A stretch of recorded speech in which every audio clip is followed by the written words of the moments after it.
عائشہ صدیقہ رضی اللہ تعالیٰ عنہ کا حجرہ وہ تھا، کیا فرماتی ہیں، حضور جب نماز کے لیے کھڑے ہوتے تھے میں لیٹی ہوتی تھی، نبی کریم صلی اللہ تعالیٰ علیہ وآلہ وسلم سجدے میں جاتے تھے تو میں ٹانگیں سمیٹ لیتی تھی، یہ حال ہوتا تھا، اتنی کم جگہ تھی، اور فرماتی ہاتھ اٹھاتے تھے کھڑے ہو کے تو چھت کو آگ لگ جاتا تھا، اور 3 چاند گزر جاتے تھے، گھر میں چولہا نہیں جلتا تھا، لیکن کبھی حرف شکایت کسی کی زبان پہ نہیں آیا۔ عزیز ساتھیو، وہ خواتین جن کو اللہ نے کہا تمہارے جیسی اور بی بی کوئی نہیں، وہ خواتین صبر و رضا کا پیکر بن کے وہاں وقت گزارتی رہی، رسول پاک علیہ السلام کا دین کے اندر، دین کے کام کے اندر وہ مددگار ثابت ہوتی رہی۔ میرے رسول پاک علیہ السلام کی چچی انتقال کر گئی، اور اختلاف کہاں سے شروع ہوتا ہے؟ بالعموم چچیوں سے۔ یہ چچیاں ایسے کردار بعض اوقات ادا کرتی ہیں۔ اگر مجھے میری مائیں بہنیں سن رہی ہیں تو ایک بات کا خیال رکھیں، اگر بولتے وقت، بات کرتے وقت، اور اپنے خاوند کا، شوہر کا، اولاد کی ذہن سازی کرتے وقت آپ یہ بات کبھی سوچ لینا کہ مجھے اللہ کی بارگاہ میں بھی جانا ہے اور مجھے حضور کو بھی چہرہ دکھانا ہے۔ کبھی یہ تصور لا کے ذرا آگے نکل کے دیکھو، وہ بھائی جن کو اللہ نے بھائی بنایا، جن کو نبی کریم صلی اللہ تعالیٰ علیہ وسلم نے محبت کرنے کا حکم دیا، وہ بھائی جو جان چھڑکنے کو تیار ہے، کیوں ہم ایسی بولی بولتے ہیں کہ جن سے بھائیوں کے درمیان دراڑیں بڑھ جاتی ہیں؟ کیوں نہیں ہم ان کو قریب لانے کی کوشش کرتی؟ مائیں بہنیں، بچیاں بڑا کردار ادا کر سکتی ہے، وہ ذرا اس بات کو سوچیں اور آئے ذرا اس معاملے کو بھی چشم تصور میں لائیں۔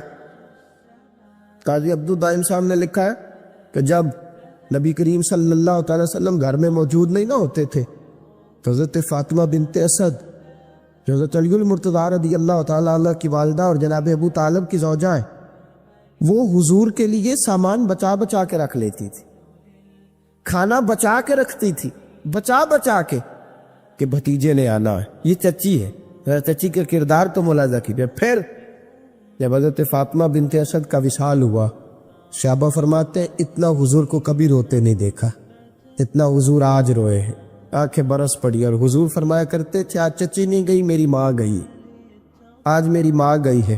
اور صحابہ فرماتے ہیں کہ کیا حال تھا، میرے حبیب نے اپنی قمید مبارک اتار کے دی، فرمایا میری چچی کو اس میں کفن دے دو، اور فرماتے ہیں اس قمیض میں کفن دیا، اور پھر جب حضور نے جنازہ پڑھایا، پھر جب قبر تیار ہوئی تو کائنات کے امام نے فرمایا لگتا ہے تم نے قبر ٹھیک نہیں بنائی، لگتا ہے قبر ٹھیک نہیں بنائی۔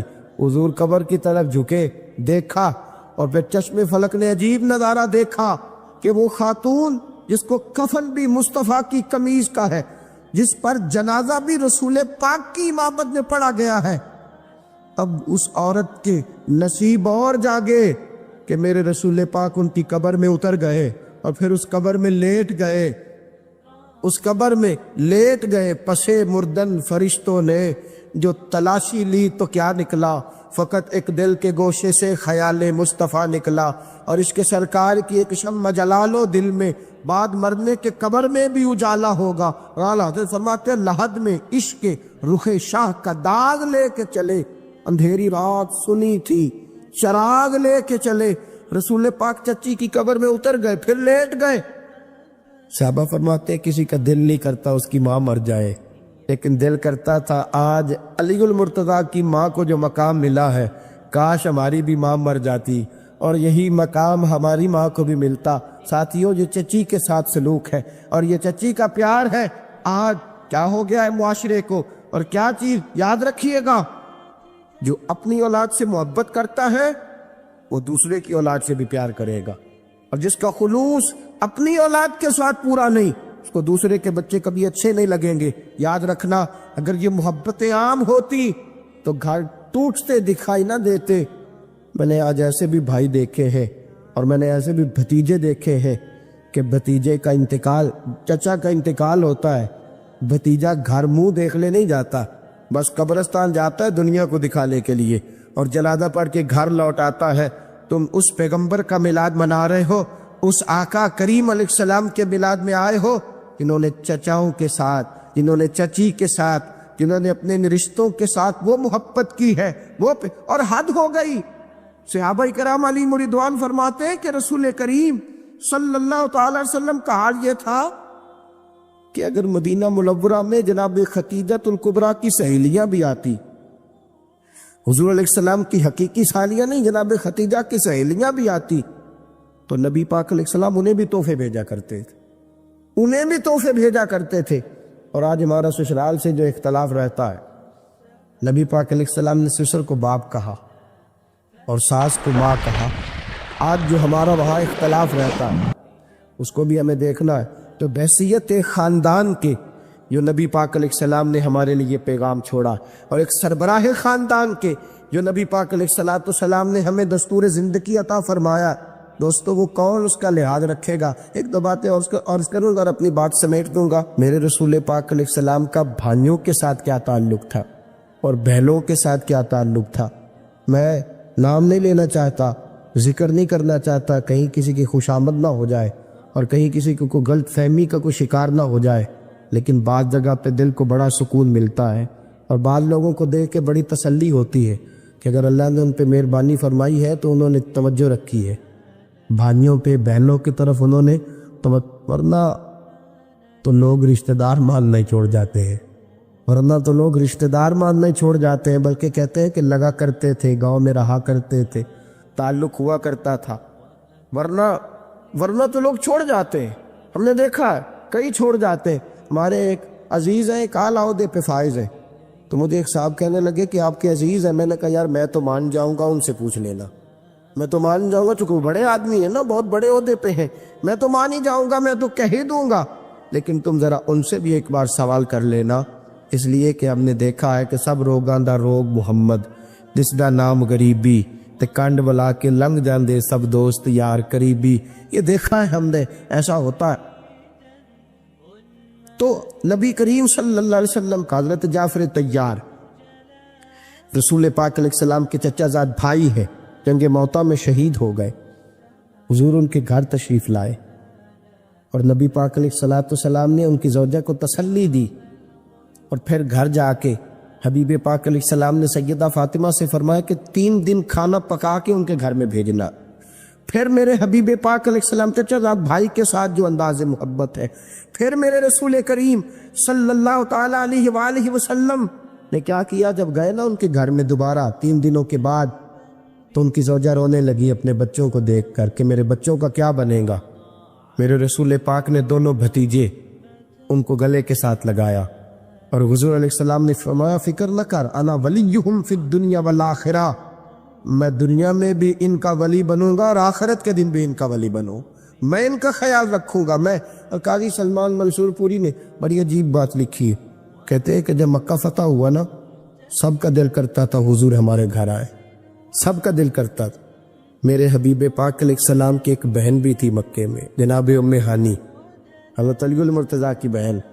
رسول کریم صلی اللہ تعالی وسلم جب بت توڑ کے فارغ ہوئے تو حضور نے سیدھے جا کے دروازے پہ دستک دے دی۔ جناب ام ہانی فرماتی ہیں دل میرا بھی چٹکیاں بھرتا تھا کہ کاش حضور تشریف لائے، لیکن میں غریب تھی نا، میں تاکید کیا کرتا ہوں اپنے احباب کو، اور ایک بار نہیں میں نے 20 بار یہ جملہ دہرایا، میں کہا کرتا ہوں کہ بھائیوں کو بہنوں کا خیال رکھنا چاہیے۔ جیسا پیار اللہ نے بہن کے دل میں بھائی کا رکھا ہوتا ہے نا، پیسہ بڑی مشکل سے میسر آتا، بڑی مشکل سے، اور میرے مشاہدے میں گزرا ہے، میرے مشاہدے میں، کہ ایک 10,000 روپے کا جوڑا خامد لا کے دے دینا تو اتنا رشک نہیں کرتی بیوی، لیکن اگر 500 کا جوڑا بھائی دے جائے نا کبھی لا کے، تو پہن کے محلے کی بیویوں کو دکھاتی پھرتی ہے میرا بھائی آیا تھا، بڑا اچھا ہے، بڑا خیال کرتا ہے، بڑی توجہ دیتا ہے، دیکھو کتنا اعلیٰ سوٹ لے کے دے گیا ہے۔ وہ 10,000 کا جوڑا جو خامن دے گیا اس پہ اتنا رشک نہیں کرے گی، اس کا اتنا تذکرہ نہیں کرے گی، لیکن بھائی وہ جو لیکن آج بڑے عجیب ہے ہمارے اس دور کے بھائی بھی، ان میں فرصت ہی نہیں ہے، ان کے پاس اتنا وقت ہی نہیں ہے، وہ کبھی کبھار کسی بہن کو فون کر لیں تو ان کی مہربانی ہے، ورنہ کہاں فرصت ہے. وہ کہتے ہیں بڑے مصروف ہیں، ہم نے رات کو ٹی وی دیکھنا ہوتا ہے، دن کو پھر سارے سیاسی معاملات پہ تبصرہ بھی کرنا ہوتا ہے، بڑی مصروفیات کے دن ہیں. جناب ام ہانی فرماتی ہیں رسول کریم صلی اللہ علیہ وسلم میرے گھر تشریف لائے، ٹوٹی ہوئی چٹائی پہ بیٹھے، اور میرے حبیب پاک علیہ الصلوۃ والسلام، میرا وہ بھائی جس کو آج اللہ نے مکے کا فاتح بنایا، فرماتی ہیں کہ فاتح کی حیثیت سے آئے ہیں ٹوٹی ہوئی چٹائی پہ، اور بڑی بے تکلفی کے ساتھ حضور نے فرمایا بہن کھانا لاؤ نا، کھانا لاؤ نا. تو حضرت ام ہانی فرماتی ہے کہ میں بڑی پریشان ہوئی، ایک سوکھا ہوا روٹی کا ٹکڑا تھا وہ میں لائی، اور پھر بے تکلفی سے حضور نے فرمایا سالن بھی لاؤ. تو میں نے کہا سونیا نہیں ہے گھر میں. تو میرے حبیب پاک نے فرمایا سرکہ ہے نا؟ کہا حضور ہے. فرمایا وہی لے آؤ، جہاں سرکہ ہوتا ہے وہاں سالن موجود ہوتا ہے. فرماتی ہیں پھر رسول کریم صلی اللہ تعالی علیہ وآلہ وسلم نے وہ کھانا تناول فرمایا. پھر میرے حبیب نے فرمایا چلو اب باتیں چھیڑو. فرماتی ہے کہ میں کبھی دادا عبد المطلب کی بات کرتی، کبھی والد ابو طالب کی بات کرتی، کبھی کوئی ذکر چھیڑتی، کبھی میں بات کرتی تو حضور رونے لگتے، کبھی حضور بات چھیڑتے تو میری آنکھوں میں آنسو آ جاتے. عزیز دوستو، یہ خاندان کو بنانا اور بحیثیت خاندان کے، سربراہ خاندان کے، خاندان کو منظم رکھنا، خاندان کو جوڑ کے رکھنا. ساتھیوں ایک گھر میں آئے ہو، ایک گھر میں محفل میلاد منا کے میلاد کا پیغام عرض کر رہا ہوں. میرے رسول کریم علیہ الصلوۃ والسلام نے جو رکھا ہے نا بحیثیت سربراہ خاندان کے اسوہ حسنہ ہمارے سامنے، ہمیں اسے کبھی بھلانا نہیں ہے. گھروں کو بنانا سیکھو، گھروں کو سنوارنا سیکھو، گھروں کو ایک دوسرے کے ساتھ ملانا سیکھو. کہ جب سے ہم نے توڑنے کا کردار ادا کرنا شروع کیا نا الا ماشاءاللہ نفرتوں کو عروج ہو گیا ہے، بھائی بھائی سے جدا ہو گئے. اور ایک اور پہلو بھی اجاگر کر جاؤں، غلطیاں بھی ہوتی ہیں کئی جگہ پہ. ہم انسان ہے نا، بحیثیت انسان کی غلطیاں بھی کئی جگہ پہ ہوتی ہے، درگزر کر کے ہی کام چلتا ہے. آپ کو بعض اوقات ایسا بھی ہوتا ہے کہ والد میں ایسی کوتاہی نظر آ جاتی ہے اولاد میں، تو کیا آپ اس کو گھر سے نکال دیتے ہیں؟ کیا کبھی بچے میں بڑی کوتاہی ہے، وہ فلاں بات نہیں مانتا تو کیا گھر سے نکال دیا جاتا ہے، رشتہ توڑ دیا جاتا ہے؟ اور پھر ایک دو بات اور بڑی ضروری، گھر جو قائم ہوتے ہیں نا اور جو آباد ہوتے ہیں، نبی کریم صلی اللہ تعالی وسلم نے فرمایا وہ گھر آباد نہیں جس میں اللہ کا ذکر نہیں ہوتا، وہ گھر آباد ہے جو گھر اللہ کے ذکر سے آباد ہے، جو درود پاک سے آباد ہے، جو قرآن حکیم کی تلاوت سے آباد ہے. ان گھروں کو اس رنگ میں بھی آباد کیجیے. نبی کریم صلی اللہ تعالی وسلم کی ایک روایت یوں بھی ملتی ہے، فرمایا کہ کچھ نمازیں اپنے گھروں میں بھی پڑھا کرو، کچھ نفل نمازیں اپنے گھروں میں بھی ادا کیا کرو، گھروں کو قبرستان نہ بناؤ. کچھ نفل نمازیں، کچھ عبادتیں اپنے گھروں کے اندر بھی کرو. تو میرے دوستو، گھرانے کو مثالی گھرانہ بنائیے، اپنے گھرانے کو جوڑ. ایک اور بھی بات ہے، جس نے جوڑ کے رکھنا ہے اسے بہرحال کچھ نہ کچھ نقصان بھی اٹھانا پڑے گا. جس نے کچھ پانا ہے نا نبی پاک علیہ السلام کی اس ادا کو جس نے زندہ کرنا ہے، تو چونکہ اس عظیم سنت کو اپنانا ہے تب ظاہر ہے اسے کہیں نہ کہیں کسر تو لگے گی، اسے کچھ نہ کچھ برداشت تو کرنا پڑے گا. تو اس لیے عزیز دوستو، آج جو میلاد ہم منا رہے ہیں تو اس میں اس پہلو کو ضرور ذہن کے اندر رکھیے گا کہ ہم نے اگر آگے لگنا ہے گھرانے بنانے تو ہمیں کئی جگہ پہ نقصان بھی اٹھانا پڑے گا. لیکن اتنی بڑی فضیلت لینے کے لیے اگر اتنا چھوٹا سا نقصان بھی ہو جائے تو میرا خیال ہے اس میں کوئی ایسی بات نہیں ہے. تو عزیز دوستو، گھروں کی آباد کاری کے لیے رسول پاک کا اسوہ حسنہ کوئی اہمیت نہیں تھی میلاد سے پہلے. میری بہنوں ماؤں بچیوں، یاد رکھو مرد کے بھی حق ہے. رسول کریم صلی اللہ علیہ وسلم نے جو فرمایا ہے ہم اس میں کمی پیشی کے حقدار نہیں ہے. یاد رکھنا ان کے بھی حقوق ہیں. رسول کریم صلی اللہ علیہ وسلم نے فرمایا مرد پر سب سے زیادہ حق اس کی اماں کا ہے، سب سے زیادہ حق اس کی اماں کا ہے، اور عورت پر سب سے زیادہ حق اس کے شوہر کا ہے، سب سے زیادہ. بھائی سے، بہن سے اگر وہ پسند نہیں کرتا ملاقات کرنا تو نہ کر. اگر وہ، اور حضور سید عالم صلی اللہ علیہ وسلم نے فرمایا بی بی نمازیں پڑھے، روزے رکھے، تلاوتیں کرے، لیکن اس کا خاوند ناراض ہو اللہ اس کی کوئی نماز قبول نہیں فرماتا، اللہ اس کا کوئی روزہ قبول نہیں فرماتا، اس کی کوئی تسبیح قبول نہیں فرماتا۔ اور فرمایا اور تو تم اس حال میں مر گئی کہ تمہارا خامد تم سے راضی تھا تو اللہ تم سے حساب ہی نہیں لے گا، بغیر حساب کتاب جنت عطا فرما دے گا۔ اللہ حساب ہی نہیں لے گا، بغیر حساب کتاب تمہیں جنت میں داخل کر دے گا۔ میرے رسول کریم صلی اللہ علیہ وسلم کی خدمت میں عورت آئی، یا رسول اللہ صلی اللہ علیہ وسلم مجھے خامد کے حقوق بتلا دے، اگر میں پورے کر سکوں تو نکاح کروں ورنہ نہ کروں۔ تو حضور نے فرمایا بی بی خامد کے ناک سے پیپ نکلے، ریشہ نکلے، بدبودار پیپ نکلے خامد کے ناک سے، اور عورت اپنی زبان سے بھی صاف کر دے تو تب بھی خامد کا حق ادا نہیں ہوتا۔ اور پھر میرے رسول کریم صلی اللہ علیہ وسلم نے فرمایا اگر میں کھول کے تمہیں خامد کے حقوق بتلاؤں تو فرمایا خامد کے پاؤں کی مٹی کو تم اپنے چہرے پہ ملنا سعادت سمجھو۔ اور فرمایا میں اگر کسی کو حکم دیتا کہ خدا کے علاوہ کسی کو سجدہ کرے تو میں عورتوں کو حکم دیتا کہ اپنے خامد کو سجدہ کرو۔ اگر میں یہ نہیں فرمایا نبی کو سجدہ کرو، یہ نہیں فرمایا پیغمبر کو کرو، ولی کو کرو، غوث، قطب، ابدال، عالم، فاضل، شیخ، مفتی، نہ، فرمایا میں عورت کو حکم دیتا کہ اپنے خامد کو اپنے لیے مسجود بنا لے۔ میرے عزیزو یاد رکھیے گا اتنا بڑا حق، اتنا بڑا، اور یاد رکھیں یہ مطالبے صرف بی بی سے نہ کیا کرے، کیونکہ میرا یہ بات بیٹی کو سکھائیں، یہ بہن کو سکھائیں۔ ہم لاڈ کر کے ماتھا چوم کے چیزیں دے کے ہم یہ کہتے ہیں تو بڑے لاڈوں سے پلی ہوئی ہے۔ یاد رکھیے گا میرے دوستو اس کو سکھاؤ، عورت اگر تکلیف میں وقت گزارنا سیکھ گئی تو بات بن گئی، وہ اگر برداشت کرنا سیکھ گئی تو بات بن گئی۔ اور یاد رکھے میرے اعلیٰ حضرت نے فرمایا جس بیوی میں قوت برداشت پیدا ہوگی اللہ اس کی دنیا بھی اس کے لیے وسیع کر دے گا، آخرت میں بھی جنت میں مکان بڑا ہی عطا فرمائے گا، دنیا بھی وسیع کر دے گا اس کے لیے، بس وسیع کر دے گا دنیا۔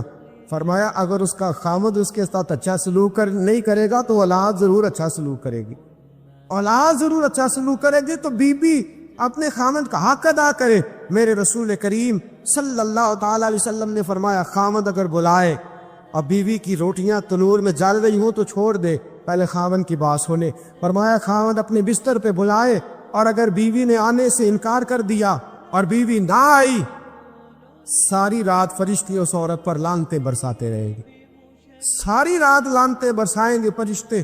اور فرمایا لعنتی ہے وہ عورت جو اپنے خامد کی عیب ڈھونڈ کے دوسروں کو بتلاتی ہے، ڈھونڈ کے کہتی ہے یہ بھی کرتا ہے، یہ بھی کرتا ہے، یہ بھی کرتا ہے، یہ بھی کرتا ہے، ورنہ ملعون ہے جو ڈھونڈ کے عیب بتلاتی ہے۔ میرے رسول پاک علیہ السلام نے فرمایا دنیا ایک دولت ہے اور دنیا کی بہترین دولت ایک نیک بیوی ہے۔ اگر تجھے نیک عورت مل گئی تو یاد رکھنا پھر تیرے لیے سب سے بہترین متاع تیرے ہاتھ آ گئی۔ عورت یاد رکھے اس کی جنت اس کے، وہ کہتے ہیں نا بیٹے کی جنت ماں کے قدموں کے نیچے، اور عورت کی جنت جی جس طرح ماں پہ پابندی نہیں نا کہ ماں نمازی ہو تو جنت قدموں کے نیچے ہے، ماں حافظہ ہو تو جنت نیچے ہے، ماں ہمیشہ نیک ہو تب بھی، ماں کسی طرح کی بھی ہو لیکن بیٹوں کی جنت ماں کے قدموں کے نیچے ہی ہوتی ہے۔ تو بیوی یاد رکھ شوہر تیرا کسی طرح کا بھی ہو، تیری جنت شوہر کے قدموں سے ہی وابستہ ہے، تیری جنت اسی۔ اور پھر پڑھے لکھے ہونے کا مطلب یہ کوئی نہیں کہ میں طلاق لے لوں اور میں جناب میں نے BA کیا ہوا میں روٹی پکا کے کھا سکتی ہوں، مجھے تیری ضرورت نہیں، میرا بھائی بڑا رئیس ہے، میرے ابا جی کے بعد بڑے پیسے ہیں، مجھے کما کے دے لیں گے۔ یاد رکھ پڑھا لکھا اس کو نہیں کہتے جو باتیں زیادہ کر لے، پڑھا لکھا اس کو نہیں کہتے جو مقابلہ زیادہ کر لے، پڑھا لکھا اس کو نہیں کہتے جو جواب کے اندر تنقید زیادہ کر لے۔ پڑھا لکھا وہ ہوتا ہے جس کا حوصلہ پڑھا لکھا ہوتا ہے۔ پڑھی لکھی بیوی وہ ہوتی ہے جو فرما بردار زیادہ ہوتی ہے، پڑھی لکھی وہ ہوتی ہے جو آداب سے زیادہ آگاہ ہوتی ہے، پڑھی لکھی عورت وہ ہوتی ہے جو خامد کی عزت زیادہ کرتی۔ میرے رسول پاک صلی اللہ تعالی علیہ وسلم نے فرمایا میں نے دوزخ میں عورتوں کو زیادہ دیکھا ہے۔ حضور کیوں؟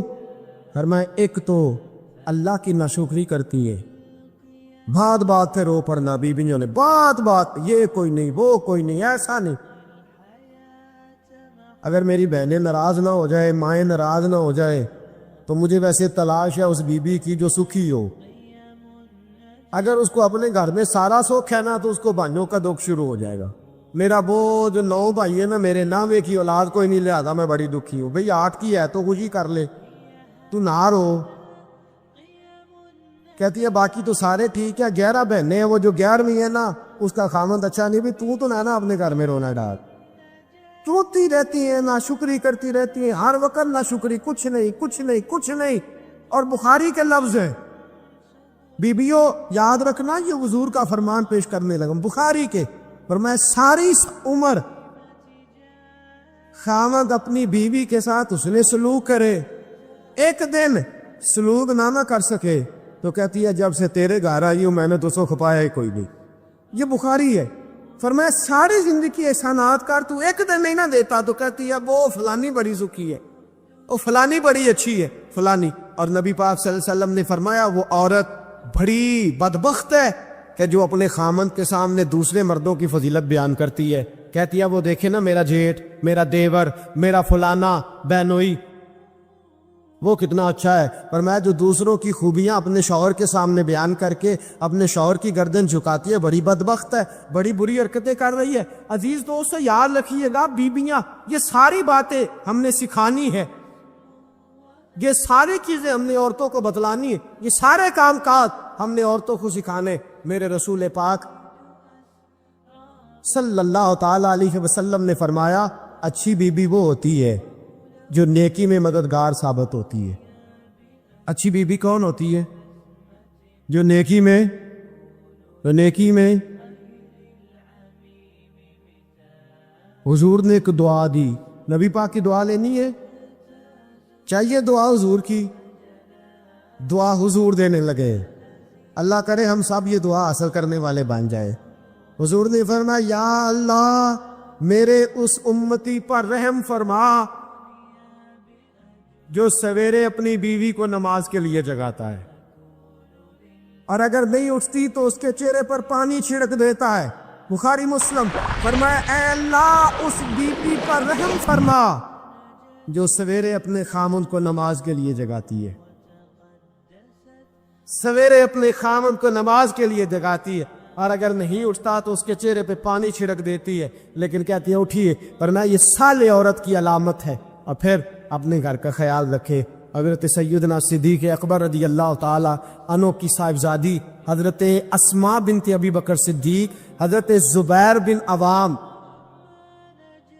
یہ رسول پاک صلی اللہ علیہ وسلم کے پھپھی زاد بھائی ہے، اور نبی پاک نے ان کو جنت کی خوشخبری دی 10 مبشرہ صحابہ میں سے۔ حضرت زبیر بن عوام رضی اللہ تعالیٰ عنہ، حضرت زبیر بن عوام کے ساتھ حضرت صدیق اکبر رضی اللہ تعالیٰ عنہ کی بڑی صاحبزادی حضرت اسماء بنت ابی بکر صدیق کا نکاح ہوا تھا۔ حضرت اسماء کہتی ہیں میں اپنے پاک کے گھر سے گئی، سیدنا صدیق اکبر کو اللہ نے بڑا مال دیا ہوا تھا، بڑی دولت تھی، نوکر چاکر تھے، بڑا کچھ تھا۔ فرماتی ہیں لیکن جب میں اپنے شوہر کے گھر گئی کوئی کام کاج کرنے والا نہیں، کوئی مدد کرنے والا نہیں۔ فرماتے ایک گھوڑا ایک اونٹ میرے شوہر کا، فرماتی ہیں گھوڑے کے لیے گھاس بھی میں لاتی اور کھجوروں کی گٹھلیاں چن کے لاتی، چکی میں لا کے پیستی اور اونٹ کے لیے غذا تیار کرتی۔ فرماتی ہیں میں سارے گھر کا کام کاج کرتی، اور حد میری فرما برداری کی یہ تھی کہ باہر ایک آدمی سودا بیچنے آیا اور مجھ سے کہنے لگا تو اجازت دے تو تیرے دیوار کے سائے میں کام کاج اتنا کرتی ہوں کہ اپنے شوہر کے جانوروں کی دیکھ بھال کرتی ہوں۔ باہر ایک آدمی سودا بیچنے والا آیا، کہنے لگا اسماء اگر اجازت دو تو تیری دیوار کے سائے میں بیٹھ کر میں چیزیں فروخت کر لوں۔ تو فرماتی ہے نہیں میں نہیں اجازت دیتی، یہ میرے شوہر اس مملکت کے سربراہ ہیں، میرے خامند آئیں گے تو ان سے پوچھ کے تمہیں سائے کی اجازت دوں گی۔ شوہر آئیں گے تو پوچھوں گی، وہ کہیں گے تو تو سائے میں سودا بیچ سکتا ہے۔ حضرت اسماء بنت ابی بکر کہتے ہیں شکوہ کوئی نہیں، گھیلا کوئی نہیں، کوئی کسی قسم کی بات نہیں، ہاتھوں پہ چھالے پڑ گئے۔ فرماتی ہے کام کر کر کے میں تھک گئی، وقت سے پہلے بوڑھی ہونے لگی۔ میرے ابا جی نے، حضرت صدیق اکبر رضی اللہ تعالیٰ عنہ نے ایک غلام بھیجا، ایک خادم بھیجا کہ میری بیٹی تھک گئی ہے کام کر کر کے۔ فرماتی ہے ڈائریکٹ نہیں بھیجا، حضور کی خدمت میں عرض کیا یا رسول اللہ اگر آپ مہربانی فرمائیں تو زبار سے کہہ دے میری بیٹی ہے وہ تھک گئی ہے، میں ایک نوکر دے دیتا ہوں کام میں ہاتھ بٹائے گا۔ فرماتی ہیں جناب صدیق اکبر نے حضور سے کہا رسول کریم نے میرے گھر میں وہ ملازم بھیجا تو میں نے اپنے آپ کو آزاد سمجھنا شروع کیا۔ دوستو، ماؤں بہنوں بچیوں، یاد رکھو تم بڑی شہزادیاں ہو۔ وہ کسی دانشور کا کال دیکھ رہا تھا، وہ کہہ رہا تھا کہ کوئی عورت اپنے شوہر کے گھر میں ملکہ نہ بھی ہو تو اپنے باپ کے گھر میں شہزادی تو ضروری ہوا کرتی ہے۔ اپنے شوہر کے گھر میں ملکہ نہ بھی بن سکے تو اپنے باپ کی شہزادی ضرور ہوتی ہے، لیکن کونین کی شہزادی کا نام حضرت فاطمہ الزہرا ہے۔ سیدہ فاطمہ الزہرا رضی اللہ تعالیٰ عنہ چکی پیستی ہے۔ حضرت فاطمہ اور میرے دوستو جتنے بھی گھر کے کام بی بی کرنے کا بھی چھالے دیکھے آپ نے کسی کے ہاتھوں میں؟ شہزادی کونین کے ہاتھوں میں چھالے ہوتے۔ علامہ صبوری نے لکھا ہے اتنی پریشانی کا عالم ہے، غربت ہے، شہزادی کونین یہ دو جہاں کے شاہ ہے، پاس کچھ رکھتے نہیں، دو جہاں کی نعمتیں ہیں ان کے خالی ہاتھ میں۔ ایک دن حضرت علی سے شکوہ کوئی نہیں کہ آپ خرچہ نہیں دیتی، کہنے لگی مجھے پتا ہے آپ کے پاس وسائل زیادہ نہیں، اگر چرخہ لا دے، حضرت فاطمہ فرماتی ہے چرخہ لا دے تو میں سوت بنا کے آپ کا ہاتھ نہ بٹا دوں، میں آپ کا چکی پہلے پیستی ہیں، آٹا پہلے گوندتی ہیں گھر میں۔ علامہ صبوری نے لکھا ہے کہنے لگی چرخہ لا دے، حضور چرخہ لے کے آئے، حضرت علی چرخہ لائے، سیدہ فاطمہ نے چرخہ بھی چلانا شروع کر دیا، چکی پیس کے، بچے پال کے، آٹا گوند کے، سارے کام کر کے، ساتھ چرخہ بھی۔ 6 دینار کا سود پہلی دفعہ بکا، توجہ ہے آپ کی، 6 دینار پہلی دفعہ بکا۔ فرماتی ہیں ایک لسٹ دی حضرت فاطمہ نے، کالی یہ 6 دینار لے جاؤ اور بازار سے یہ سودے لا دو۔ حضرت علی المرتضیٰ شیر خدا فرماتے بازار گیا تو سامنے سے مجھے ایک شخص ملا، وہ مانگ رہا ہے، بھیک مانگ رہا ہے، میرے پاس آیا، کہنے لگا علی کچھ دینا۔ میں نے کہا کیا چاہیے؟ کہنے لگا 6 دینار۔ کتنے؟ فرماتے ہیں الہی ماجرا کیا ہے؟ جیب میں ہاتھ ڈالا، یہ مصطفیٰ کا گھرانہ ہے، یہ رسول اللہ کا گھرانہ ہے، اور تیری نسل پاک میں ہے بچہ بچہ نور کا، تو ہے نے نور تیرا، سب گھرانہ ہی نور کا۔ رسول پاک کے داماد مقتدر نے جیب میں ہاتھ ڈالا، 6 دینار دے دیے۔ فرماتے ہیں دل میں خیال آیا کہ گھر جا کے فاطمہ کو کیا جواب دینا، اس نے تو محنت کر کے کمائے تھے۔ فرماتے ہیں میں نے رخ پھیرا تو ایک آدمی بھاگا بھاگا آ رہا ہے، کہنے لگا انت علی، آپ علی ہیں؟ میں نے کہا ہاں میں علی ہوں۔ نام من انت، تو کون ہے؟ کہتے میں بازار نہیں جانتا، تو کون ہے؟ کہنے لگا یہ چھوڑیے، آپ نہیں جانتے، میں تو آپ کو جانتا ہوں۔ وہ آپ کو سارا زمانہ دیواریں ہلتی رہتی ہیں اور در کانپ جاتا ہے، علی کا نام سن کے اب بھی خیبر کانپ جاتا ہے۔ فرمایا میں تو آپ کو جانتا ہوں نا۔ کہا کیا بات ہے؟ کہنے لگا مجھے سفر پہ جانا پڑا، یہ اونٹ بیچنا ہے، خریدیں گے؟ کتنے کا؟ کہنے لگا 100 دینار۔ فرمایا میرے پاس تو پیسے نہیں۔ کہنے لگا جب ہوں گے دے دینا۔ جب حضرت علی کہتے ہیں میں نے اس سے لگام پکڑی، وہ چلا گیا، میں نے رخ پھیرا ہی تھا، ایک بندہ آگے کہنے لگا جی اونٹ بیچیں گے؟ اونٹ بیچیں گے؟ میں نے کہا بیچنا ہے، کیا دو گے؟ کہنے لگا آگے گیا، پیچھے گیا، اونٹ کے دائیں گیا، بائیں گیا، کیا لیں گے؟ میں نے کہا آپ بتائیے۔ کہنے لگا جی 160 دینار۔ خریدا کتنے کا؟ اور ادھار بیچا کتنے کا؟ اور نگد؟ فرماتے ہیں میں نے اس کو دیا، 160 دینار لیے، اب میرے دل میں خیال ہے وہ جس سے خریدا تھا وہ مل جائے تو واپس تو کر دوں۔ فرماتے ہیں میں ڈھونڈنے لگا، ڈھونڈتے ڈھونڈتے مجھے مل گیا۔ میں نے کہا پکڑ اپنے پیسے۔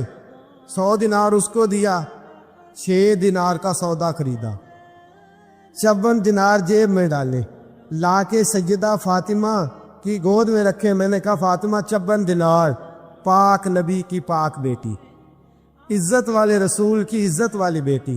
یہ نہیں فرمایا کہ جو آتا جہاں سے مرضی لا میرے خرچے پورے کر، یہ نہیں فرمایا۔ کالی میری جرت نہیں پوچھ سکوں، پر میں چاہتی ہوں میرے بچوں کے گلے سے جو لقمہ اترے حلال کا اترے۔ میں پوچھ سکتی ہوں 54 دینار کہاں سے آئے؟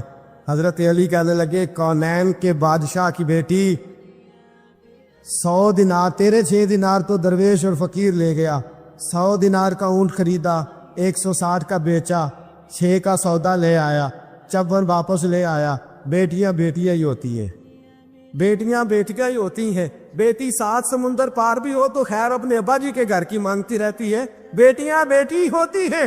حضرت فاطمہ کہنے لگی جائیے پہلے جا کے حضور کو تو بتا کے آئیے، اس برکت کے بارے میں حضور کو تو بتلا کے آئیے۔ شیر خدا کہتے ہیں مسجد نبوی میں قدم رکھا، خیال آیا خیال آیا خیال آیا، مسلمان نیک و بد پہچان جاتے ہیں، محمد آدمی کے دل کی باتیں جان جاتے ہیں۔ فرماتے خیال آیا، رسول کریم نے مسکرا کے فرمایا علی دیکھا میری بیٹی کے 6 دیناروں کی برکت، دیکھا میری شہزادی کے 6 دیناروں کی برکت۔ فرمایا تجھے پتا ہے بیچ کون گیا ہے اور خرید کون گیا ہے؟ کیا سونیا میں نہیں جانتا۔ فرمایا جو اونٹ بیچنے آئے وہ میکائیل تھے اور جو خرید کے لے گئے وہ جبریل امین تھے۔ جب آدمی راضی بالرضا رہتا ہے نا کہ جو اللہ نے فیصلہ کیا بہتر ہی کیا ہے، جو نبی پاک علیہ السلام نے فرمایا میرے حق میں بہتر ہی فرمایا ہے، تو پھر اس شخص کا ایمان مضبوط اور کامل اور مکمل ہوتا ہے۔ نبی پاک صلی اللہ تعالیٰ علیہ وسلم کی خدمت میں حضرت زبیر بن عوام رضی اللہ تعالیٰ عنہ اور ایک انصاری صحابی آئے۔ انصاری صحابی، ان کا آپس میں جھگڑا تھا۔ جھگڑا کیا تھا؟ ایک چشمے سے پانی آتا تھا، پہاڑ سے پانی نیچے گرتا تھا، ایک چشمہ تھا پہاڑ سے، تو اس چشمے سے لوگ اپنے کھیتوں کو پانی دیتے تھے۔ یہ بخاری کی حدیث ہے۔ پہلے باغ تھا حضرت زبیر بن عوام کا۔ حضرت زبیر بن عوام رضی اللہ تعالیٰ عنہ نبی پاک صلی اللہ علیہ وسلم کی پھوپھی کے بیٹے اور عشرہ مبشرہ صحابی ہیں۔ ان کے کھیت پہلے آتے تھے اور اس انصاری کا باغ بعد میں آتا تھا۔ جھگڑا یہ تھا کہ حضرت زبیر بن عوام کہتے تھے پانی کھیت کو پہلے میں نے دینا ہے، اور وہ انصاری صحابی کہتے تھے کہ پانی پہلے میں نے دینا ہے۔ بات حضور کی بارگاہ تک چلی گئی۔ یہ مسئلہ دنیاوی تھا، دینی۔ ہمارے ہاں لوگ کہتے ہیں کہ دینی مسئلہ مولوی صاحب بتائیں گے، دنیاوی چودھری صاحب بتائیں گے، وہ دین سے علیحدہ ہے۔ نبی پاک صلی اللہ علیہ وسلم کی بارگاہ میں جب یہ بات گئی نا تو حضور نے فرمایا بھائی پہلے کھیت چونکہ زبیر کا ہے، ہوتا ہے نا ہمارے ہاں پانی کی باریاں ہوتی ہیں، تو جس آدمی کا کھیت پہلے ہے وہ پانی پہلے پلا لے اپنے کھیتوں کو، دوسرے بعد میں پانی لگا لے۔ تو نبی پاک علیہ السلام نے فرمایا چونکہ زبیر کا کھیت پہلے ہے تو زبیر پہلے پانی لگا لے کھیت کو، اور انصاری کا باغ چونکہ بعد میں آتا ہے، اس کے کھیت بعد میں آتے ہیں تو وہ پانی بعد میں لگا لے۔ اب وہ انصاری پر یہ بات بوجھ گزری تو بے سمجھی میں، بے دھیانی میں، جوش جذبات میں بڑا سخت جملہ کہہ گئے۔ کہنے لگے یا رسول اللہ صلی اللہ علیہ وسلم، زبیر دراصل آپ کی پھوپھی کے بیٹے ہیں نا، تو میں تو پھوپھی کا بیٹا نہیں، اس لیے آپ نے فوراً فیصلہ ان کے حق میں دیا ہے۔ محبوب تو ابھی کوئی جواب دیتے ہی اللہ کے قرآن نے بولنا شروع کر دیا، اور قرآن پاک کی آیت آئی، فرمایا فلا وربک لا یؤمنون حتی یحکموک فیما شجر بینہم۔ رب کریم نے فرمایا محبوب مجھے تیرے رب کی قسم، یہ اتنی دیر تک مومن ہو ہی نہیں سکتے جب تک اپنے ہر معاملے میں تیرا فیصلہ قبول نہ کر لیں۔ جب تک ہر معاملے میں تیرا فیصلہ قبول نہ کرے اتنی دیر تک مومن ہو سکتے۔ اب اگلے لفظوں پہ غور کرنا ہے، فیصلہ بھی قبول کرے، اور اگلی بات کیا ہے؟ ارشاد فرمایا ثم لا یجدوا فی انفسہم حرجا مما قضیت، اور محبوب پھر جو تو فیصلہ کرے اس فیصلے میں یہ اپنے دل میں کوئی رکاوٹ بھی محسوس نہ کرے، اپنے دل میں کوئی رکاوٹ بھی، کان آنکھیں دل کھول کے سنے کیا کہہ رہا ہوں، نبی پاک کے کسی فیصلے پر اپنے دل میں کوئی رکاوٹ محسوس وَيُسَلِّمُ تسلیما، دل سے حضور کے فیصلے مانے، نبی پاک کے فیصلے دل سے، کوئی طبیعت میں رکاوٹ نہیں آنی چاہیے، ذرا برابر بھی کوئی رکاوٹ نہ آئے دل میں کہ حضور کا فیصلہ ایک طرف ہے اور میری بات ایک طرف، فوراً نبی پاک کا فیصلہ مانے، دل سے مانے، راضی بالرضا رہے۔ جب تک یہ کام نہیں ہوگا اتنی دیر تک ایمان مکمل۔ ہمارے ہاں لوگ بوجھ سمجھنے لگے ہیں شریعت کے معاملات، بڑا مشکل ہے جی، زکوٰۃ اب 2.5% پوری، ہر 100 میں سے 2.5 روپے دے اپنے کمائے ہوئے، اتنی سخت گرمی میں روزے۔ لوگ اس طرح کی بات کرتے ہیں جو رضا سے آگے جاتی ہے، جس میں محسوس ہوتا ہے کہ یہ یار بڑی پکی سچی پیڑھی بات ہے، ادھر دیکھو میری طرف، مجھے پتہ چل جائے نا کہ میرے ساتھ جو آدمی بیٹھا بڑا تنگ ہے، تو میں اسے کہوں گا صاحب تو گھر جا، میں نہیں بوجھ بننا چاہتا تیرے اوپر، تو گھر جا، اگر تو تکلیف میں ہے تو مجھے کیا مصیبت بنی ہے تجھے ساتھ رکھنے کی، تھوڑا غور کریں بات پہ۔ اگر دین معاذ اللہ مسلمان کے لیے بوجھ بن جائے تو کیا اللہ کی رحمت نازل ہوگی؟ کیا اللہ خوش ہوگا؟ ہم اس طرح کے جملے بولتے ہیں اپنے دین کے بارے میں، مذہب کے بارے میں، اس طرح کی باتیں کرتے ہیں جو بڑی تکلیف اور نقصان کا باعث ہوتی۔ حضرت عمر فاروق رضی اللہ، ان کی ساری باتوں کی کیا ہی بات ہے، بلکہ حضرت عمر کی ہر بات کی کیا ہی بات ہے۔ حضرت عمر جب حضور صلی اللہ علیہ وسلم کبھی کسی صحابی سے ناراض ہوتے نا، جلال میں ہوتے، تو جناب عمر فاروق رضی اللہ تعالیٰ عنہ کونیوں کے بل حضور کے آگے بیٹھ جاتے، کونیاں زمین پہ ٹکا کے نا، جیسے بندہ لیٹ جاتا ہے، کونیاں ٹکا کے، گھٹنے ٹکا کے بیٹھ جاتے۔ پتہ جملہ کیا بولتے؟ اتنا خوبصورت فکرہ، اتنا پیارا جملہ، پتہ کیا کہتے؟ کہتے رضیت باللہ ربا وبالاسلام دینا وسیدنا و مولانا محمدا نبیا و رسولا، سب کہیے صلی اللہ تعالی علیہ وسلم۔ حضرت عمر جملہ بولتے، کیا خوبصورت انداز ہے گفتگو کا، کہتے رضیت باللہ ربا، یا رسول اللہ میں بڑا ہی راضی ہوں کہ اللہ میرا رب ہے، میں اس بات پہ سبحان اللہ۔ دیکھیے فکرے پہ غور، رضیت باللہ ربا، حضور اللہ کے رب ہونے پہ میں بڑا ہی راضی ہوں کہ اللہ ہمارا رب ہے، اور میں بڑا ہی راضی ہوں کہ اسلام ہمارا دین ہے، وسیدنا و مولانا محمد نبی و رسولا، اور یا رسول اللہ میں اس بات پر بڑا ہی راضی ہوں کہ اللہ نے آپ کو ہمارا نبی اور رسول بنایا ہے۔ رضیت باللہ ربا و بالاسلام دینا۔ ہمارے سلسلہ عالیہ میں جب مرید کیا جاتا ہے نا تو ایک شجرہ شریف دیا جاتا ہے، پھر جب مرید اس کو پڑھ لیتا ہے پھر اس کو الوظیفۃ الکریمہ دیتے ہیں۔ اب تو خیر مرید وظیفے ہی نہیں پڑھتے، وہ کہتے ہیں کون ضرورت، پیر صاحب نظر کرے اور چھٹی۔ جی وہ سید فیض الحسن شاہ صاحب فرمایا کرتے تھے، مرید کہندے سانو وظیفے نہ پڑھاؤ، نمازاں نہ پڑھاؤ، سانو انجے ہی پہنچاؤ۔ کتنے پہنچائیے انجے جی؟ جب اللہ رسول نے نمازوں کا حکم دیا ہے تو پھر کسی اور جگہ تو بندہ پہنچ سکتا ہے، ان کی بارگاہ میں پہنچ سکتا۔ ایک بندہ میں نے اپنے شجرے میں لکھا ہے آخر پہ، میں نے کہا جو آدمی کسی اسکول میں داخلہ لے اور سبق ہی یاد نہ کرے، کتابیں نہ پڑھے، اور پھر وہ کہے جی میں فیل ہو گیا، تو پھر اس کا مطلب ہے غلطی استاد کی، غلطی اس کی ہے جس نے نہ سبق پڑھا نہ اس نے نصاب کھول کے دیکھا۔ تو بہت سارے لوگ بس ٹھیک ہے گزارا چل رہا ہے، نظام چل رہا ہے، تو پھر بات آگے کیسے بڑھے گی جب تک لوگ توجہ نہیں کریں۔ تو جب انسان سمجھ لیتا ہے، اپنے ماحول کو سمجھتا ہے، وہ راضی رہتا ہے کہ مجھے بڑا سکون ہے جی نماز میں، مجھے تلاوت قرآن میں۔ میں ایک بات بتاتا ہوں آپ کو، مجھے میرے ایک ساتھی نے ایک فون کیا، کئی دفعہ بندہ خود بات کر کے اسے خود بڑا مزہ آتا ہے، اور وہ بات اسے بعد میں سمجھ آتی ہے کہ یہ میں نے کیا کہہ دیا۔ مجھے ایک سنگی نے فون کیا، کہنے لگا گرمی بڑی سخت ہے، سیر کرنے نہ چلے 2-4 دنوں کے لیے، ٹھنڈی جگہ چلتے 2-4 دن کے لیے۔ تو میں نے کہا یار اللہ نے ڈیوٹی ایسی لگا دی ہے کہ سارا سال ہی سیر ہوتی رہتی ہے، تو میں رہتا ہی شہر پہ ہوں، تو میں تیرے ساتھ کیوں جاؤں؟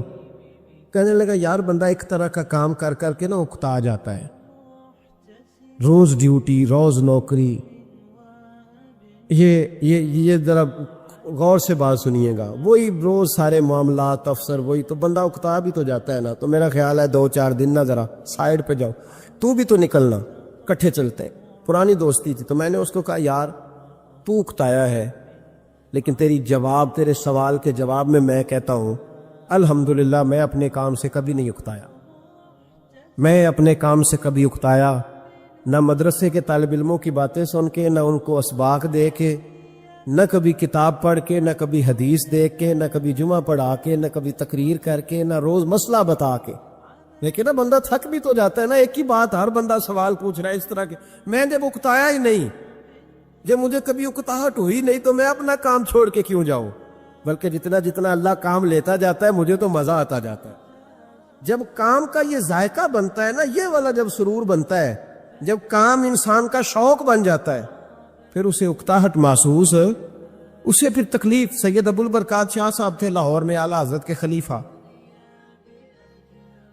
تو تراویح پڑھ کے وہ سوئے, تو سحری سے نا 1-2 گھنٹہ پہلے ایک شخص نے ان کے دروازے پہ دستک دی. تو ان کے صاحبزادے تھے, انہوں نے بخاری کی شرح لکھی, بہت بڑے عالم تھے, شارح بخاری سید محمود رضوی صاحب رحمۃ اللہ علیہ. رضوی صاحب نے اٹھ کے دروازہ کھولا تو ایک بندہ کہنے لگا سید صاحب ہے.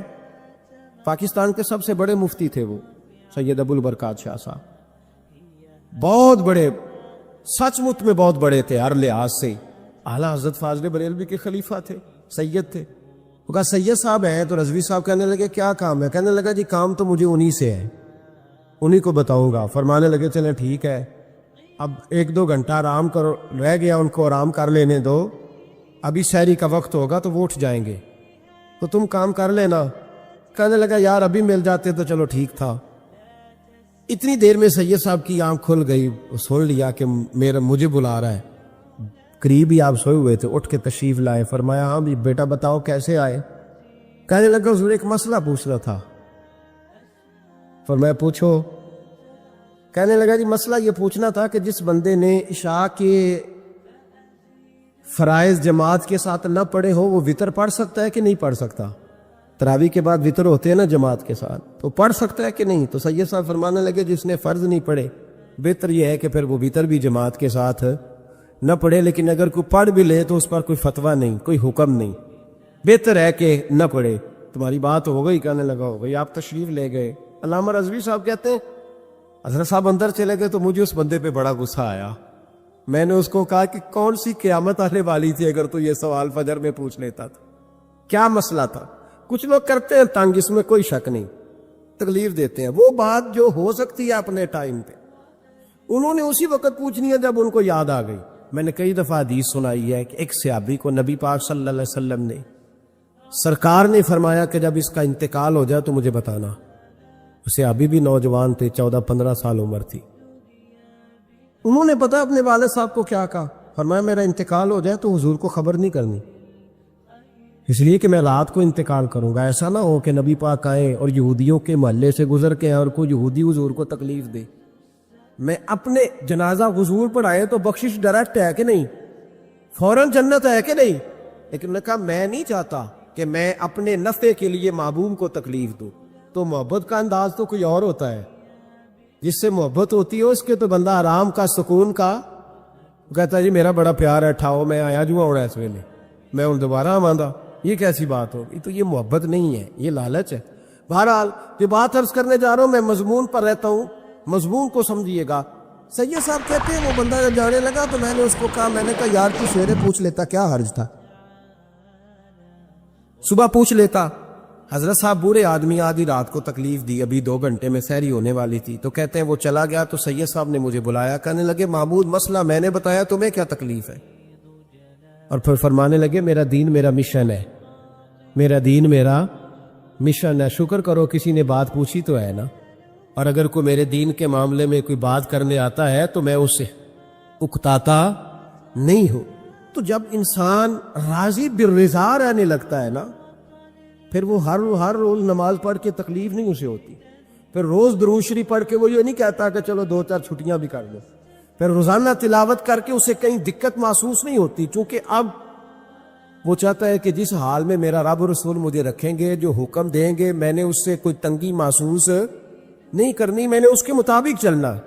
اور قرآن مجید نے ایک نیا انداز اختیار کیا سورہ مائدہ کے اندر، اس کی آیت نمبر 119 ہے۔ اللہ کریم نے فرمایا رضی اللہ عنہم ورضوا عنہ، صحابہ کی بات ہو رہی ہے، فرمایا وہ اللہ سے راضی ہے اور اللہ ان سے راضی ہے۔ حضرت سیدنا موسیٰ علیہ السلام نے عرض کی کوہ طور پہ جا کے، مولا میری قوم پوچھتی ہے کہ کوئی ایسا کام بتا جو ہم کریں تو ہم سے راضی ہو جائے۔ حضرت موسیٰ کی قوم کا خیال تھا کہ تہجد کا حکم آئے گا تو پڑھیں گے، صدقات کا حکم آئے گا تو دیں گے، جہاد کی بات ہوگی تو کریں گے۔ کچھ جو نیک لوگ تھے ان میں سے انہوں نے یہ پیغام دیا کہ مالک ہمیں بتائے کہ وہ کس کام پہ راضی ہوتا ہے، ہم وہ کام کریں تاکہ اللہ ہم سے راضی ہو جائے۔ حضرت موسیٰ کلیم کہتے ہیں میں نے عرض کی مولا میری قوم پوچھتی ہے کہ کون سا ایسا کام کرے کہ تو راضی ہو جائے، تو رب کریم نے ارشاد فرمایا موسیٰ کہتے ہیں میرا خیال تھا کوئی لسٹ ملے گی، لیکن مالک نے ایک جملہ کہا، ایک جملہ، اور تفسیروں کے دریا بہا دیے۔ عرش کے مالک نے فرمایا موسیٰ ان سے کہو جا کے کہ وہ مجھ سے راضی ہو جائے، میں ان سے راضی ہو جاؤں گا، مجھ سے راضی ہو جائے۔ بندے اللہ سے راضی ہی نہیں راضی ہوتے۔ نبی پاک صلی اللہ علیہ وسلم نے انسان کو کہا کہ اندر کا بوجھ اتار دے ورنہ تیرے لیے جینا مشکل ہو جائے گا۔ یہ اتار دے اندر کے سارے بوجھ، یہ جھوٹ کا بوجھ، یہ عداوت کا بوجھ، یہ حسد کا بوجھ۔ اعلیٰ حضرت بریلوی رحمۃ اللہ علیہ ملفوظات شریف میں فرماتے ہیں کہ حسد کرنے والا سامنے والے بندے پہ اعتراض نہیں کرتا، بلکہ حسد کرنے والا اللہ کی تقسیم پہ اعتراض کرتا۔ وہ کہتے ہیں اسے کو دیا ہے مجھے دینا چاہیے تھا۔ بحث کرتے ہیں لوگ، اپنے گھر بیٹھ کے دلائل جمع کرتے ہیں۔ کبھی کسی شخص کے بارے میں آپ ذرا قرآن مجید پڑھیں اور میرے رسول کریم صلی اللہ تعالی وسلم کی احادیث کا مطالعہ کریں۔ قرآن تو حضرت موسیٰ کی شان بھی بیان کرتا ہے، حضرت یوسف کے تذکرے نہیں بیان کرتا قرآن، جناب عیسیٰ روح اللہ کی عظمت قرآن بیان نہیں کرتا۔ اعلیٰ حضرت بریلوی رحمۃ اللہ علیہ کے سامنے کسی نے شعر پڑھا کہ شان یوسف جو دبی تو وہ بھی اسی در پہ دبی، تو اعلیٰ حضرت فرمانے لگے تمہیں غلطی لگ گئی ہے، میرے نبی کسی کو دبانے نہیں آئے۔ تو بندے بڑے حضرت ہوتے ہیں نا جی، اعتراض تو پڑا ہے ابھی واٹتے پہ آئے، تو کہنے لگا جی شعر پہ اعتراض کرنا آسان ہے پر شعر کہنا مشکل ہے، تو فرمانے لگے چلو کہہ بھی دیتے ہیں۔ اس نے کہا دی آپ کہیے، تو فرمانے لگے شعر یوں کہو کہ شان یوسف جو بڑی وہ بھی اسی در سے بڑی، شان یوسف جو بڑی تو وہ بھی اسی۔ عزت دینے سے آپ کوئی کمزور ہو جائیں گے، کوئی نقصان ہو جائے گا کسی کو عزت دینے سے، کیا فرق پڑتا؟ لیکن آپ یقین کریں کہ وہ اتنی مصیبت بنی ہے عزت لینے کی، پروٹوکول لینے کی، اپنا آپ منوانے کی، اتنی زیادہ، بلکہ وہ لوگ جن کو بالکل اس چکر میں نہیں پڑنا چاہیے تھا، درویش لوگ، وزیروں کا بھی استقبال ہو رہا ہوتا ہے اور پیروں کا بھی استقبال ہو رہا ہوتا ہے۔ کوئی وزیر چڑھ جائے روڈ پہ تو رستہ غریب آدمی کو پھر بھی نہیں ملتا، تو کوئی تگڑا پیر چڑھ جائے تو پھر بھی نہیں رستہ ملتا، حالانکہ یہ درویش ہیں، یہ فقیر ہیں، یہ فقر کا درس دیتے ہیں، لیکن چاؤ ہی بڑا ہے۔ میرے رسول کریم صلی اللہ علیہ وسلم نے سادہ اور سمجھ والا اور عین طبیعت کے مطابق جس میں کسی بندے کو کوئی مشکل نہ ہو۔ پتہ ہے میرے محبوب کا کمال یہ تھا کہ نبی کریم تک رسائی بڑی آسان تھی، ہر بندہ بڑی آسانی سے پہنچ جاتا، بڑی آسانی سے۔ بخاری میں بھی حدیث ہے، لیکن قاضی اعجاز رحمۃ اللہ تعالی علیہ نے بڑے پیار سے لکھی ہے اور انوکھا رنگ ان کی تحریر میں چھلکتا ہے۔ حضرت انس بن مالک رضی اللہ تعالیٰ عنہ فرماتے ہیں کہ ملک شام کا ایک شخص حضور کی بارگاہ میں حاضر ہوا اپنے بادشاہ کا کوئی پیغام لے کے۔ غریب آدمی نا ویسے ہی طبعاً ہی تھوڑا سا مایوس ہوتا ہے، ڈر رہا ہوتا ہے، وہ سہما ہوا ہوتا ہے، لیکن حالات کے سہمے ہوئے لوگوں کو بتا دو حالات بدل جاتے ہیں، ایک جیسے نہیں رہتے۔ لیکن یہ بیچارے سہمے، یہ ہر جگہ ڈر رہے ہوتے ہیں، یہ آستانوں پہ بھی ڈر کے پیچھے بیٹھے ہوئے ہوتے ہیں، آستانوں پہ پروٹوکول مل رہا ہوتا ہے جس کی جیب تگڑی ہوتی، تو ڈرتے ہیں یہ لوگ، اور ان پہ پریشر بڑھا دیا جاتا ہے، کچھ ایسے کام کیے جاتے ہیں جن سے ان کی دلوں پر بوجھ بھی رہتا ہے کہ نہیں یہاں بات کوئی نہیں کرنی۔ حضرت انس بن مالک رضی اللہ تعالیٰ عنہ فرماتے ہیں جب وہ آیا نا نبی کریم کی بارگاہ میں تو وہ کانپنے لگا، کوئی بات بھی نہیں ہوئی، کوئی ایسا مسئلہ بھی نہیں ہوا، لیکن وہ کانپنے لگا اور تھر تھر کانپنے لگا۔ تو اللہ کے رسول صلی اللہ علیہ وسلم نے اسے فرمایا کہ کیوں ڈرتے ہو، کیا بات؟ کہنے لگا میں مدینے کی جو ریاست ہے اس کے سربراہ کے پاس آیا. غریب آدمی ہوں، ڈر لگتا ہے کوئی ایسی بات نہ ہو جائے کہ آپ ناراض ہو جائیں. تو انہوں نے تو دیکھا تھا نا ان لوگوں کو کہ جو جانور کو مالک کی مرضی کے بغیر چھاؤں میں باندھ دیتے تھے تو مار پڑتی تھی. اتنا سیانہ ہو گیا تو مرضی کرے گا، مجھے ڈر لگ رہا ہے. حضرت انس بن مالک کہتے ہیں بات کہاں کی تھی، چلی کہاں گئی. اس نے کیا کہا اور پھر جواب میں میرے محبوب نے کیا فرمایا. آپ ذرا بات کا لیول دیکھیں اور حضور کی گفتگو کا سٹیٹس دیکھیں. یہ وہ لوگ، یہ وہ تربیت ہے جو لوگوں کے دلوں اور روحوں تک اترتی ہے. میرے نبی کریم صلی اللہ تعالی علیہ وسلم نے بات سنی تو حضور رو پڑے، اور اتنا روئے کہ گھٹنوں کے بل زمین پر بیٹھ گئے. جناب انس بن مالک فرماتے ہیں حضور فرمانے لگے نہ بھائی تو کسی بادشاہ کے پاس نہیں آیا، نہ تو کسی حکمران کے پاس نہیں آیا، تو اس بیٹے کے پاس آیا ہے جس کی ماں گوشت کے خشک ٹکڑے کھا کے بھی رات گزار لیا کرتی. میری ماں تو گوشت کے خشک ٹکڑے کھا کے رات گزار لیتی تھی، نہ تو کسی. حضرت انس بن مالک کہتے ہیں اس نے بات سنی تو وہ بھی رو پڑا، اور میں نے سنی تو میں بھی رو پڑا. دوستو رسول کریم دیکھیں نا ہم لوگوں نے کس طرح کا لیول بنایا ہوا ہے. ابھی تک وہ جو دولت کا رٹا ہے تھوڑا بہت وہ ابھی تک چلتا ہے. ابھی تک خاندان کے اندر کوئی بندہ امیر ہو جائے تو چودھری بھی وہی ہوتا ہے، سیانہ بھی، میرا تو خیال ہے پیر بھی وہی ہوتا ہے. شرط یہ ہے کہ اس کے پاس پیسے ہونے چاہیے، وہی شیخ ہوتا ہے، سارا کچھ وہی ہوتا ہے. نبی پاک صلی اللہ علیہ وسلم نے ہمیں کہا کہ یہ تمہارے اندر کے بوجھ ہیں. ماہا کافی صدرک، گناہ جو ہوتا ہے یہ کھٹکتا ہے سینے میں، یہ بندے کو پریشان کرتا ہے، بندہ تکلیف میں ہوتا ہے کسی کو پتہ نہ چل جائے. ہم لوگوں نے آہستہ آہستہ کر کے نا احساسات کی دنیا چھوڑ دی. ہمارا مزاج نہیں، چھوٹی چھوٹی باتیں ہوتی ہیں لیکن ہم توجہ نہیں کرتے. کوئی اتنا مشکل بات نہیں کہ رات کو بیٹا پھل لے کے آیا تو اپنی بیوی کے کمرے میں چلا گیا. لوگ اس کی ماں کو اور اس کے باپ کو یہ بات آسانی سے کہہ دیتے ہیں کہ آپ حوصلہ کریں، دفع کریں، جو کر رہا ہے کرنے دیں. لیکن جس بندے کی کل کمائی اس کا پتر ہو، اور بھری جوانی میں جس نے کہا ہو بیوی سے کہ چل میں پرانے کپڑوں پہ عید گزار لوں گا، تو نئے کپڑے بچوں کے لے آ. اس نے 30 سال سعودی عرب میں، دبئی میں، مسقط میں، پردیس میں گزارے ہوں، پر وہاں کمبل بھی نہ بدلا ہو کہ چلو بچے میرے پڑ جائیں. اس کی کل کمائی باغ تیرے دی کر کر راکھی، ساری عمر گزاری تو جدوں اے باغ پکن تے آیا لے گئے اور وپاری. تو وہ پھر جا کے تو 6 کنو رکھ کے پلیٹ میں اپنی بیوی سے کہتا ہے جا ابا جی کو دے آ. یہ کہنا آسان ہے باپ کو کہ تو صبر کر، حوصلہ کر، پر وہ باپ جب پیچھے پلٹ کے دیکھتا ہے تو کہتا ہے دنیا نے تو تجھے تحفہ دیا ہوگا، میں نے تو جوانی تجھے دے دی، خوشیاں ساری تیرے نام کر دی اور تو میرے ساتھ یہ سلوک کرنے چلا. احساسات نہیں، اس کو پتہ ہی نہیں. روز دوست کو ٹیلی فون کرتا ہے کہ آج باہر سے کھانا کھائیں. کبھی ابا جی کو بھی کرنا کہ ابا جی آج میرے بغیر روٹی نہ کھانا، میں آؤں گا تو مل کے کھائیں گے. کبھی کہ اماں کو کہ اماں مجھے بڑے بڑے ریسٹورنٹ میں وہ مزہ نہیں آیا، تو تیرے ہاتھ کے چاولوں کی روٹی میں مزہ آیا، آج پکا نا. مجھے لگتا ہے اماں کو راشا بھی ہو نا، راشا بھی ہو تو پھر بھی وہ تیرے لیے محنت کرے گی. لیکن احساس ضروری ہے نا، وہ ہم پیدا نہیں کرتے، وہ ہماری توجہ نہیں جاتی. صاحب طبقات کہتے ہیں نبی کریم صلی اللہ تعالی علیہ وآلہ وسلم نے نا جب صحابہ کرام آئے تھے مکہ مکرمہ سے مدینہ طیبہ، تو آپ نے سن رکھا ہے کہ انصار مدینہ نے اپنی جائیدادیں بھی تقسیم کر کے آدھی آدھی مہاجرین کو دے دی تھی. تو ان میں ایک حضرت ام ایمن بھی تھی، نبی کریم کی رضائی والدہ ہیں. یہ حضرت عبداللہ رضی اللہ تعالیٰ عنہ جو سرکار کے والد گرامی، ان کی آزاد کردہ لونڈی حضرت سیدہ طیبہ طاہرہ جناب آمنہ رضی اللہ تعالیٰ عنہ کی بھی بڑی خدمت کی انہوں نے. ان کو بھی ایک باغ ملا ہوا تھا.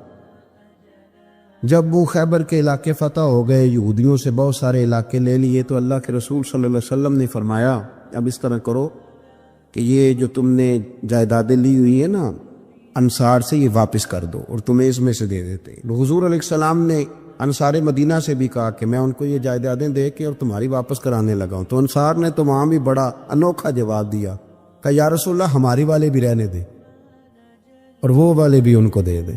وَيُقْصِرُونَ عَلَىٰ أَنفُسِهِمْ وَلَوْ كَانَ بِهِمْ خَصَاصَةٌ، یہ بھی ان کو ان کے پاس رہنے دے.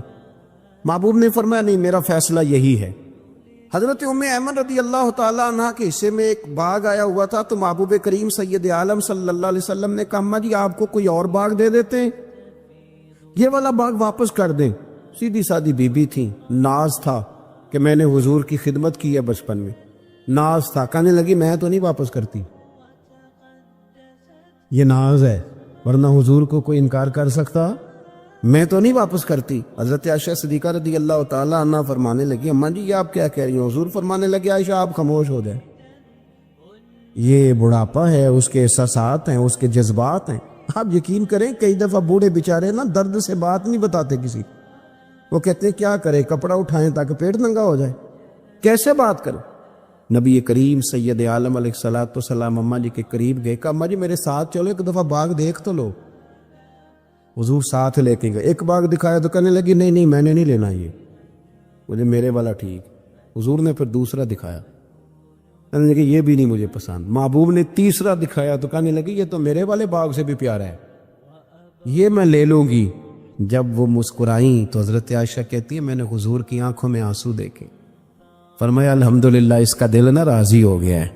یہ طریقہ ہے میرے عزیز، تھوڑے احساسات تو پیدا کریں، تھوڑے اپنے جذبات۔ کتنی خود غرضی والی زندگی ہے کہ مجھے صرف میرا ہی خیال ہے، اور جو جہاں بیٹھا ہے نا، پتہ ہے ہم پریشان زیادہ کیوں ہیں؟ میں مولوی ہوں تو میں سارا دن یہی تقریریں کرتا ہوں، لوگ مولویوں کی عزت نہیں کرتے، لوگ مولویوں کی عزت نہیں کرتے، تو میں کہتا ہوں چھوڑیں یہ رٹا، عزت مانگنے کی کیا ضرورت ہے؟ اب منت مانگ کے عزت کرانی ہے؟ چھوڑیں، کوئی ضروری ہے؟ میں اس طرح کرتا ہوں کہ میں عزت کرنی شروع کر دیتا ہوں، میں کرتا ہوں نا 15-20 علماء کی عزت، چلو ہم آپس میں شروع کر لیتے ہیں، تو خود بخود باقی بھی مسئلہ ٹھیک ہو جائے۔ بوڑھے لوگ ہر وقت شکایت کرتے ہیں عزت نہیں کی جاتی، عزت کیوں آپ بھیک مانگتے؟ کیا ضرورت؟ پیار دینا شروع کریں، روز بروز مطالبہ کرنا کہ میری خدمت کرو، میرے پیچھے چلو، اس سے تو دقت پیدا ہوتی، انسان تکلیف میں رہتا ہے۔ میرے رسول کریم علیہ السلام خیال رکھتے، چھوٹے چھوٹے بچوں کے جذبات کا بھی خیال کرتے، بوڑھوں کے جذبات کا بھی خیال کرتے۔ نبی کریم صلی اللہ علیہ وسلم ہر شخص کے بارے میں ایسا نظریہ رکھتے کہ جس سے قوم کو سکون ہوتا، دلوں کے اندر اطمینان پیدا ہوتا۔ حضرت عائشہ صدیقہ رضی اللہ تعالیٰ عنہ فرماتے ایک دن گھر میں تشریف فرماتے، اور طبیعت مبارک میں نا بڑی میں دیکھ رہی تھی کہ بڑا حشاش بشاش ہے سرکار کا مزاج، بڑی خوبصورتی۔ آج غم امت میں حضور اس طرح پریشان نہیں جیسے اکثر ہوتے ہیں۔ آپ فرماتی ہیں باتیں چل رہی تھی تو بیٹھے بیٹھے حضور فرمانے لگے کہ عائشہ میں تمہیں بتاؤں تم مجھ سے راضی کب ہوتی ہو اور ناراض کب ہوتی ہو؟